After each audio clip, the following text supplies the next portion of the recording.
ഉഷക്കാലം നാം എഴുന്നേൽക്കുക പാരനെ ശുവേ സ്തുതിപ്പാൻ. ഉഷക്കാലമെന്താണെന്നും നമ്മൾ പ്രിയനോടടുത്തിടുകിൽ. ഇതുപോലൊരു പ്രഭാതം നമുക്കടുത്തിടുന്നു മാനമേ. എന്താണെന്നും നമ്മൾ പ്രിയനും ശുഭസൂര്യനായി വരുന്ന നന്ദിയാലുള്ളം തുടിച്ചിടുന്നു തള്ളയാ യേശു കാരുണ്യം. ഓരോന്നോരോന്നായി ധ്യാനിപ്പാ നീതു നല്ല സന്ദർഭമാകുന്നു. Praise the Lord. വിശുദ്ധ വേദഭാഗം 119 സങ്കീർത്തനം 113 മുതലുള്ള ചില തിരുവചനങ്ങൾ. ഇരുമനസ്സുള്ളവരെ ഞാൻ വെറുക്കുന്നു, എന്നാൽ നിന്റെ ന്യായപ്രമാണം എനിക്ക് പ്രിയമാകുന്നു. നീ എൻ്റെ മറവിടവും എൻ്റെ പരിചയം ആകുന്നു. ഞാൻ തിരുവചനത്തിൽ പ്രത്യാശ വെച്ചിരിക്കുന്നു. എൻ്റെ ദൈവത്തിൻ്റെ കൽപ്പനകളെ ഞാൻ പ്രമാണിക്കേണ്ടതിന് ദുഷ്കർമ്മികളെ എന്നെ വിട്ട് പോകുവിൻ. ഹല്ലേലൂയ. ഞാൻ ജീവിച്ചിരിക്കേണ്ടതിന് നിന്റെ വചനപ്രകാരം എന്നെ താങ്ങണമേ. എൻ്റെ പ്രത്യാശയിൽ ഞാൻ ലജ്ജിച്ച് പോകരുതേ. ഹല്ലേലൂയ. ഈ തിരുവചനങ്ങളാൽ ദൈവം നമ്മേവരെയും സമൃദ്ധിയായി അനുഗ്രഹിക്കുമാറാകട്ടെ. ആമേൻ. ദൈവവചനത്തിൽ നിന്നും ഒരു ഭാഗം കൂടി നമുക്ക് ചിന്തിക്കാം. അതിനായി ഹല്ലേലൂയ ദൂതന്മാരെ കുറിച്ചുള്ള ചില വിവരണങ്ങൾ നമുക്ക് നോക്കാം. ഹല്ലേലൂയ. അതിനായി ദൈവവചനത്തിൽ നിന്നും ഒരു ഭാഗം ചിന്തിക്കാം. ഹല്ലേലൂയ. ദൈവത്തിൻ്റെ ദൂതന്മാർ ദൈവജനത്തെ കാക്കുന്ന സ്വർഗീയ ശുശ്രൂഷകർ ആകുന്നു എന്നതാണ്. അതിനായി ബൈബിളിൽ ദൈവത്തിൻ്റെ ദൂതന്മാർ സ്വതന്ത്രമായി പ്രവർത്തിക്കുന്നവർ അല്ല.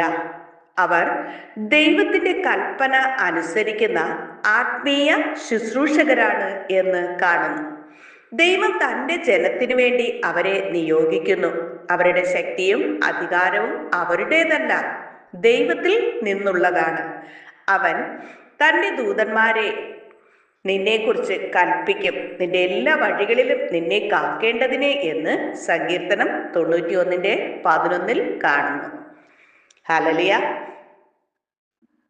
ദൈവത്തിൻ്റെ ദൂതന്മാർ ദൈവത്തിൻ്റെ ശുശ്രൂഷകരാണ്. സങ്കീർത്തനം 103:20-21 വാക്യങ്ങളിൽ അവന്റെ വചനത്തിന്റെ ശബ്ദം കേട്ട് അനുസരിക്കുന്ന ബലവാന്മാരായ ദൂതന്മാരെ യഹോവയെ വാഴ്ത്തുവിൻ.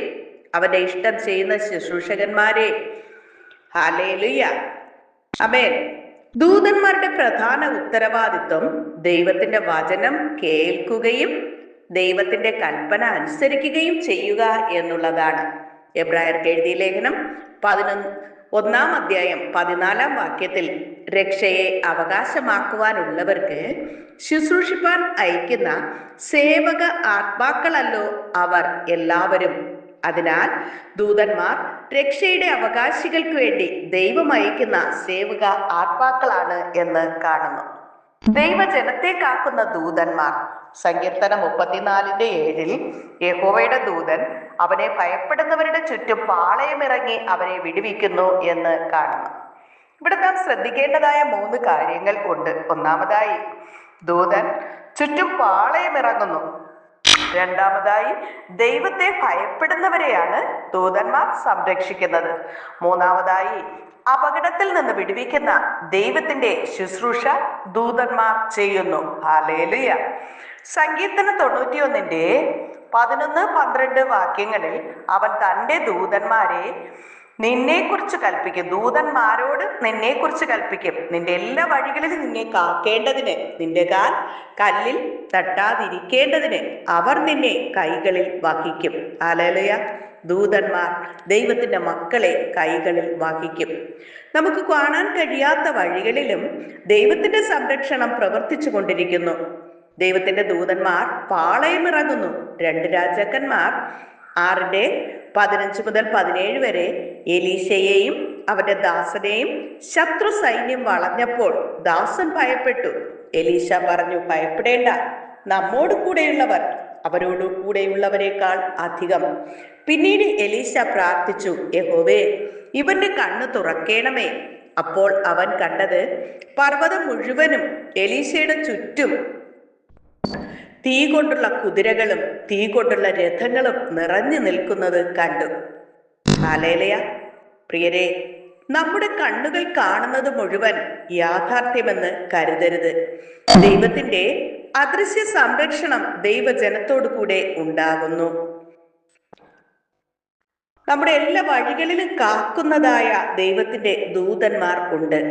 പുറപ്പാട് പുസ്തകം 23:20 ഇതാ, വഴിയിൽ നിന്നെ കാക്കുവാനും ഞാൻ ഒരുക്കിയിരിക്കുന്ന സ്ഥലത്തേക്ക് നിന്നെ കൊണ്ടുവരുവാനും ഒരു ദൂതനെ ഞാൻ നിന്റെ മുന്നിൽ അയക്കുന്നു. ഇവിടെ ദൂതന്റെ പ്രധാന ഉത്തരവാദിത്വം കാണുന്നത് വഴിയിൽ ദൈവത്തിന്റെ ജനത്തെ കാക്കുക, ദൈവം ഒരുക്കിയ സ്ഥലത്തേക്ക് അവരെ നയിക്കുക, ദൈവത്തിന്റെ നിർദ്ദേശങ്ങൾ നടപ്പിലാക്കുക എന്നിവയാണ് എന്ന് കാണുന്നു. ദൈവത്തിന്റെ സന്നിധിയിൽ ദൂതന്മാരുടെ ശക്തി എന്നതിനെ കുറിച്ച് യെശയ്യാ പ്രവാചകന്റെ പുസ്തകം 6-ാം അധ്യായം 2-3 വാക്യങ്ങളിൽ സാറാഫുകൾ ദൈവത്തിന്റെ സിംഹാസനത്തിനരികിൽ നിന്നുകൊണ്ട് പരിശുദ്ധൻ പരിശുദ്ധൻ പരിശുദ്ധൻ സൈന്യങ്ങളുടെ യഹോവ എന്ന് വിളിച്ചു പറയുന്നു. ഹല്ലേലൂയ. ദൂതന്മാരുടെ ശുശ്രൂഷയിൽ ദൈവത്തെ ആരാധിക്കുന്നതും ഉൾപ്പെടുന്നു എന്ന് കാണാം. ദൈവത്തിന്റെ കൽപ്പന നടപ്പാക്കുന്ന ദൂതന്മാരെ കുറിച്ച് സങ്കീർത്തനം 148:2 അവന്റെ സകല ദൂതന്മാരും അവനെ സ്തുതിപ്പിൻ, അവന്റെ സകല സൈന്യങ്ങളും അവനെ സ്തുതിപ്പിൻ. ദൂതന്മാർ ദൈവത്തെ സ്തുതിക്കുന്നു, ദൈവത്തിന്റെ വചനം അനുസരിക്കുന്നു, ദൈവത്തിന്റെ കൽപ്പനകൾ നടപ്പാക്കുന്നു. ദൈവം അയക്കുന്ന ഇടത്തേക്ക് ദൂതന്മാർ കടന്നു ചെല്ലുന്നു. ദൈവത്തിന്റെ ജനത്തിനു വേണ്ടി യുദ്ധം ചെയ്യുന്ന ദൂതന്മാർ 2 രാജാക്കന്മാർ 19:35. അശൂർ സൈന്യത്തിന്റെ വിഷയത്തിൽ യഹോവയുടെ ദൂതൻ പുറപ്പെട്ട് ദൈവത്തിന്റെ ശക്തമായ ഇടപെടൽ അവിടെ സംഭവിച്ചു. നമ്മുടെ ആത്മീയ പോരാട്ടങ്ങളിൽ ദൈവം തന്റെ അധികാരവും സ്വർഗീയ സൈന്യവും ഉപയോഗിക്കുവാൻ കഴിവുള്ളവൻ ആണ്. ദാനിയേലിനെ കാത്ത ദൂതൻ ദാനിയേൽ 6:22 ദാനിയേൽ പറഞ്ഞു, എന്റെ ദൈവം തന്റെ ദൂതനെ അയച്ച് സിംഹങ്ങളുടെ വായ് അടച്ചു കളഞ്ഞു. ഇത് ദൈവത്തിന്റെ അത്ഭുതകരമായ സംരക്ഷണത്തിന്റെ ശക്തമായ ഉദാഹരണങ്ങൾ ആണ്. ദാനിയേൽ ദൈവത്തിൽ വിശ്വസിച്ചു, ദൈവം അവനെ സംരക്ഷിച്ചു. തടവറയിൽ നിന്ന് പത്രോസിനെ വിടുവിച്ച ദൂതൻ. അപ്പോസ്തല പ്രവൃത്തികൾ 12:7. കർത്താവിന്റെ ദൂതൻ അരികെ നിന്നു, തടവറയിൽ ഒരു വെളിച്ചം പ്രകാശിച്ചു. ദൂതൻ പത്രോസിനെ ഉണർത്തി അവന്റെ ചങ്ങലകൾ അഴിയുവാൻ ഇടയായി തീർന്നു.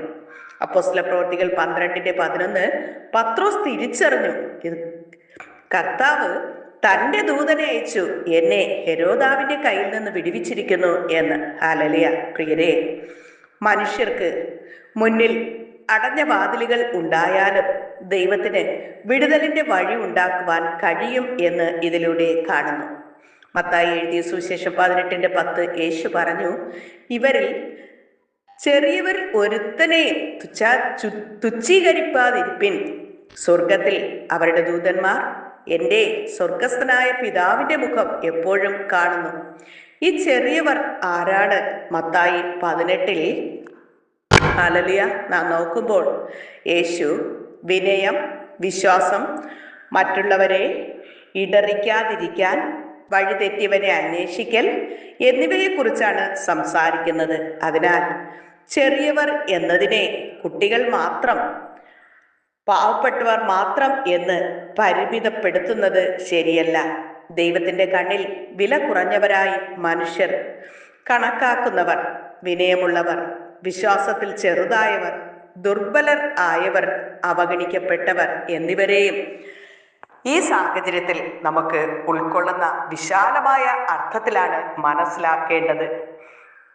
യേശുവിന്റെ ജനനത്തിൽ ദൂതന്മാർ ലൂക്കോസ് 2:10-11 വാക്യത്തിൽ ദൂതൻ ഇടയന്മാരോട് ഭയപ്പെടേണ്ട, സർവ്വജനത്തിനും ഉണ്ടാകുവാനുള്ള മഹാസന്തോഷം ഞാൻ നിങ്ങളോട് സുവിശേഷിക്കുന്നു. തുടർന്ന് ദൂതന്മാരുടെ സമൂഹം ദൈവത്തെ പാടി സ്തുതിക്കുന്നു.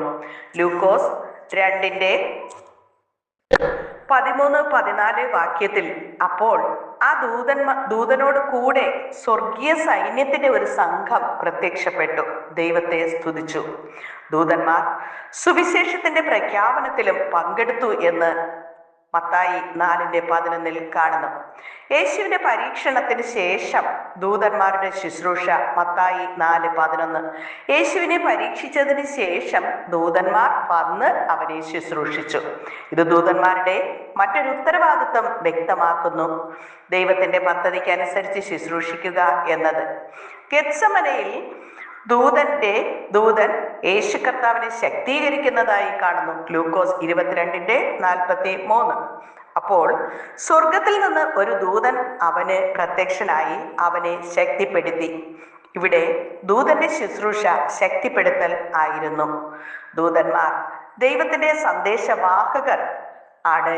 ബൈബിളിൽ പല സന്ദർഭങ്ങളിലും ദൂതന്മാർ ദൈവത്തിന്റെ സന്ദേശം മനുഷ്യരിലേക്ക് എത്തിച്ചതായി വളരെയധികം വ്യക്തമായി കാണുന്നു. സക്കറിയ പ്രവചനത്തിലും ലൂക്കോസില് മറിയത്തിന്റെ മുന്നിൽ ദൂതൻ പ്രത്യക്ഷപ്പെടുന്നു, ലൂക്കോസിൽ യോസേഫിന് ദൂതൻ പ്രത്യക്ഷപ്പെടുന്നു, മത്തായിയിൽ ഇടയന്മാർക്ക് ദൂതന്മാർ പ്രത്യക്ഷപ്പെടുന്നു, ലൂക്കോസിൽ പുനരുത്ഥാനത്തിന്റെ വാർത്തയുമായി ദൂതന്മാർ കടന്നു വരുന്നു, മത്തായി 28 ഹല്ലേലൂയ ആമേൻ. ദൂതന്മാർ ആശയങ്ങൾ മനുഷ്യരിലേക്ക് എത്തിക്കുന്ന സന്ദേശവാഹകൻ എന്ന അർത്ഥത്തിലും ഇവിടെ കാണുവാൻ കഴിയുന്നു. ദൂതന്മാരെ ആരാധിക്കരുത്, ഇത് വളരെ പ്രധാനപ്പെട്ട ബൈബിൾ സത്യമാണ്. വെളിപ്പാട് പുസ്തകം 22:8-9 വാക്യങ്ങളിൽ യോഹന്നാൻ ദൂതന്റെ മുന്നിൽ വീണപ്പോൾ ദൂതൻ പറഞ്ഞു, അങ്ങനെ ചെയ്യരുത്, ദൈവത്തെ ആരാധിക്കാം. കൊലോസ്യർ 2:18 ദൂതന്മാരെ ആരാധിക്കുന്നതിനെ കുറിച്ച് പൗലോസ് മുന്നറിയിപ്പ് നൽകുന്നുണ്ട്. അതിനാൽ ദൂതന്മാർ ആരാധിക്കപ്പെടേണ്ടവർ അല്ല, ദൂതന്മാരെ അയക്കുന്ന ദൈവമാണ് ആരാധിക്കപ്പെടേണ്ടത്. പ്രിയരെ, പ്രധാനപ്പെട്ട ആത്മീയ സത്യം, ദൈവജനത്തിന്റെ സംരക്ഷണത്തിന്റെ അടിസ്ഥാനം ദൂതന്മാരല്ല, ദൈവം തന്നെയാണ്. സങ്കീർത്തനം 121:7-8 വാക്യത്തിൽ യഹോവ സകല ദോഷത്തിൽ നിന്നും നിന്നെ കാക്കും, അവൻ നിന്റെ പ്രാണനെ കാക്കും, നിന്റെ ഗമനവും ആഗമനവും ഇന്നു മുതൽ എന്നേക്കും യഹോവ കാക്കും. അതുകൊണ്ട് നമുക്ക് പറയാം, എന്റെ സംരക്ഷണം ദൂതനിൽ അല്ല, ദൂതനെ അയക്കുന്ന ദൈവത്തിൽ ആണ്. ഹല്ലേലൂയ ആമേൻ. ദൂതന്മാരുടെ ഉത്തരവാദിത്തങ്ങൾ ദൈവത്തെ ആരാധിക്കുക എന്നത് സങ്കീർത്തനം 148:2 കാണുന്നു. ദൈവത്തിന്റെ വചനം അനുസരിക്കുക, സങ്കീർത്തനം 103:20. ദൈവത്തിന്റെ സന്ദേശം എത്തിക്കുക, ലൂക്കോസ് 1 ആയതിനാൽ ദൈവത്തെ ഭയപ്പെട്ട് മുന്നോട്ട് പോകുവാൻ നമ്മെ സഹായിക്കണമേ എന്നുള്ള ഹല്ലേലൂയ പ്രാർത്ഥനയോടെ നമുക്ക് ആരാധിക്കാം. ദൂതന്മാരെ ആരാധിക്കുവാൻ വ്യവസ്ഥയില്ല, ദൈവത്തെ ആരാധിക്കേണ്ടതാണ് ആവശ്യം. ഹല്ലേലൂയ. ഈ പറയപ്പെട്ട ഈ സന്ദേശത്തിന്റെ മുഖ്യമായ കാര്യം, പ്രിയരെ, നാം കാണാത്തത് കൊണ്ട് ദൈവത്തിന്റെ പ്രവർത്തനം ഇല്ലെന്ന് കരുതരുത്. ദാനിയേലിന്റെ ചുറ്റും ദൈവത്തിന്റെ സംരക്ഷണം ഉണ്ടായിരുന്നു, എലീശയുടെ ചുറ്റും സ്വർഗീയ സൈന്യം ഉണ്ടായിരുന്നു.